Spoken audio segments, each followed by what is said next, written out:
Let's talk right now about Labour peer, or now crossbench peer, because he's lost the Labour whip, Lord Cashman. You'll probably remember him as a former Labour MEP, but mostly as a former EastEnders actor. Of course, we all remember Cashman then.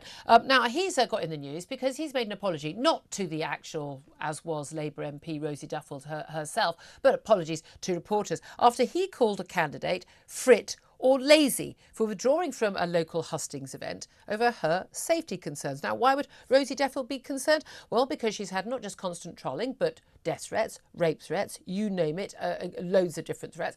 Why? Well, because she's committed the heinous crime of speaking out in favour of biological women being rescued rather than men who just think they're women, and safe spaces for women and basic women's rights. She basically said that her attendance at a particular hustings was impossible because she couldn't guarantee her safety. He called her frit or lazy.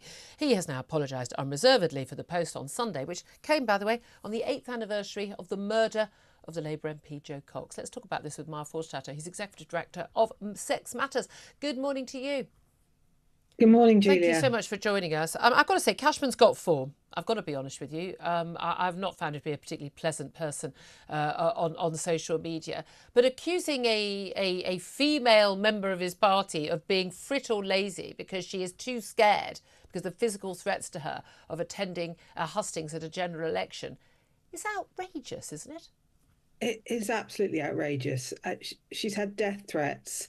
A man has been tried and found guilty of sending her death threats. She's been trolled, and we don't mean a couple of messages saying, "Oh, I hate you." We are talking about very, very vile, nasty, incessant threats.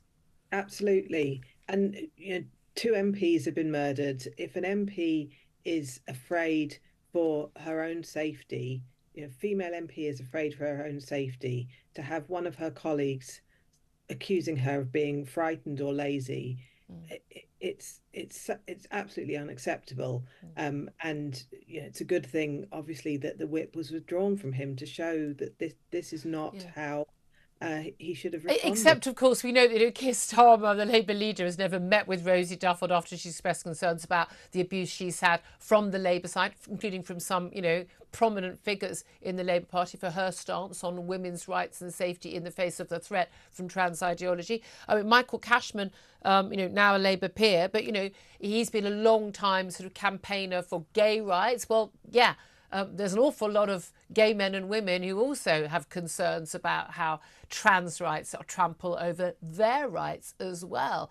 I would say, in a very homophobic way, like telling young gay children, actually, you're probably born in the wrong body. Why don't you completely disfigure your body and take hormone treatment rather than just living a proud life as a young gay man or woman? The thing is, it's fascinating how none of this has been taken seriously by the left. Any other woman on the left who gets any criticism, I mean, foul stuff that Diane Abbott gets, they're out in force.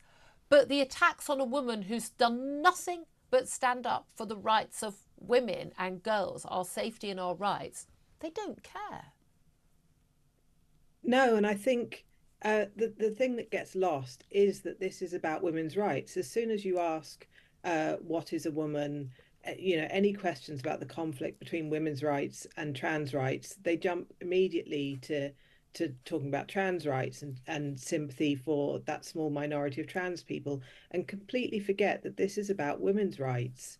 And Rosie Duffield should have been much more supported than she has been. I mean, she really hasn't at all. What did you make of Tony Blair jumping on the bandwagon? I've been told that apparently he has said stuff in the past, but again, not willing to put his head above the parapet when this battle was raging and people like you were being ousted from your jobs and other people harangued and cancelled and losing work. And we still see with academics and the media all the time. Tony Blair's going, I don't know what the problem is. It's very easy biological definition. Women have a vagina, men have a penis. What's the issue? Because he then goes on.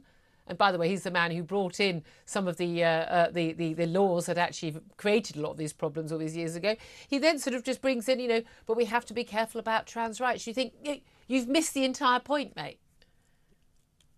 I think he's still playing catch up. I mean, he said, I don't know how politicians have got in such a muddle over this. Well, they got in such a muddle over this because your government passed a law in 2004 that allowed men to change their birth certificate to say they were women, and you didn't think through what that would mean for women's rights. And all of this has followed on from that. Yeah. I think, he wants to protect women's rights, and that's good, but he hasn't thought through what it means if you remove the category of woman from law. Yeah. I And the always fact, love it as well when men tell women what rights we need and what single spaces we need. I always like that. but the fact that it's become controversial to, he said only men have a penis and only women have a vagina, and Yeah. that's controversial is Yeah. just amazing. So, Yeah, it's well good. done, well done, Tony. Indeed, as I say, you've been a great campaigner on this, and you've been given a lot of support to people like Rosie Duffield. So, thank you very much indeed for joining us. That's Maya Forstater from Sex Matters. Claire